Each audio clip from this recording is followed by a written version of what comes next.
Money. It's a gas. Grab that cash with both hands and make a stash.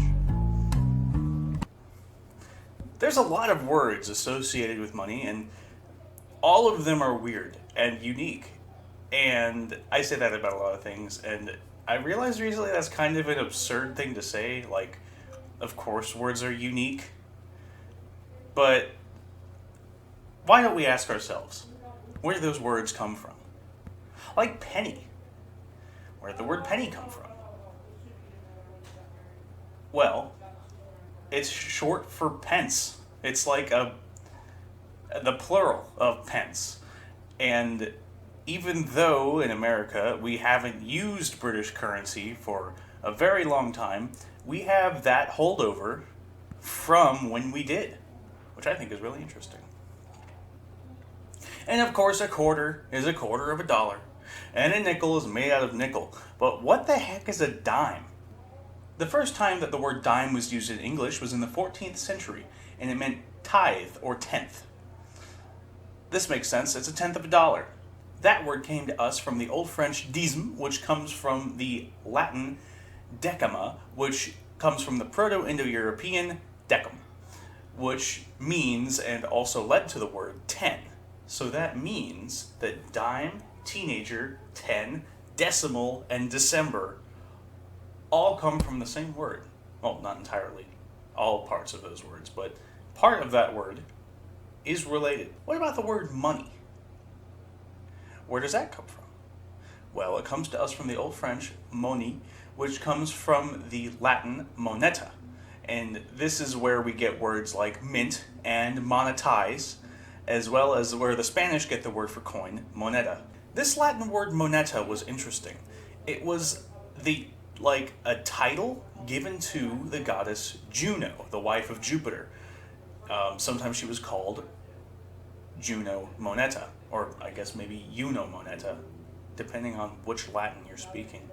But she was associated with many things, as many Roman gods and goddesses were, and one of the things she was associated with was protection of wealth. So during times of war and economic hardship, they would pray to Juno, and one time, after some wars, they felt like Juno had protected them so well that they started to mint the money in her temple. And on these coins, next to Juno's face, they would have the word moneta. Now, the origin of this extra title onto her name, Moneta, is kind of weird. For on one hand, it was the name of a different goddess associated with memory, and there's this kind of an implication that since it was already associated in a religious context, it was then put onto Juno with the same idea. I don't know. It was pretty fuzzy on that Wikipedia page, but the biggest consensus on how that word came to be applied to Juno is it comes from a Greek word, moneris, which means alone or unique. So like Juno alone, if that makes sense. So where did the word dollar come from? Dollar first existed in English in the 15th century. It was not spelled the same, but it was still pronounced dollar, and that came from the German word Thaler, which was short for Joachimsthaler. Let me explain, that's quite a jump.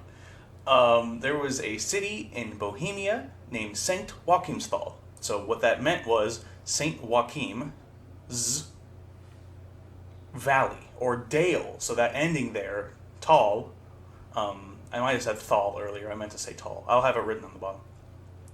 That ending there is related to our word dale, and it's the same reason that there are cities named things like Springdale and Glendale and stuff like that, right?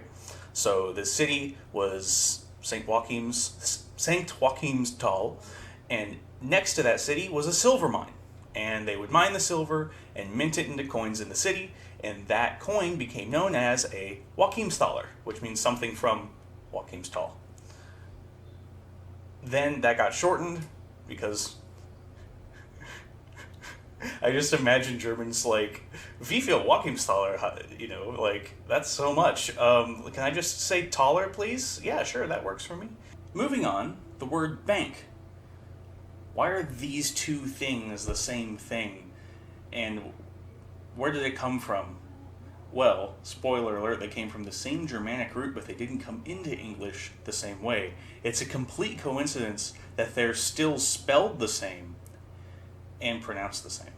So, bank, the institution, came to us through French, banque, which came from the Italian banco, and that came from a Germanic root from the Proto-Germanic bankites. So that bank and banco, the French and the Italian there, they meant table or shelf. The concept of like, this is what the banker is working on and doing what he does on.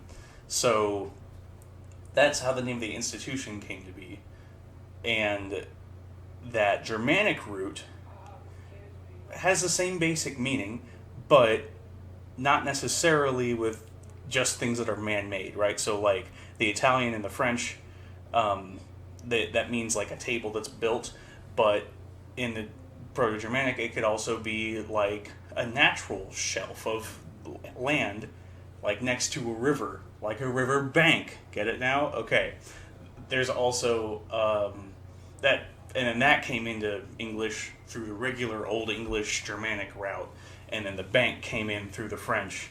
And that happens a lot, that there's like one root from one language, and then it splits and comes back in. We've seen that a million times on this channel. What I think is so cool about it is that they're homophones and homographs. I'm gonna correct that. They're spelled the same, which I think is nuts. There's also like banking, like a bank shot in pool, which is when you bounce something off the like little ledge on the side, and it goes where you want it to go. Same concept through Germanic. Thank you for watching. I hope you enjoyed. Sorry if this video felt a little unprepared because I'm doing a lot of work on next week's video. It's going to be really spicy, and it's in direct response to a recent bloodbath that was had in the comments. Spoiler alert, I hit another Nazi, but in linguistics, not with my fist. Anyway, thank you for watching, and have a great day. Bye-bye.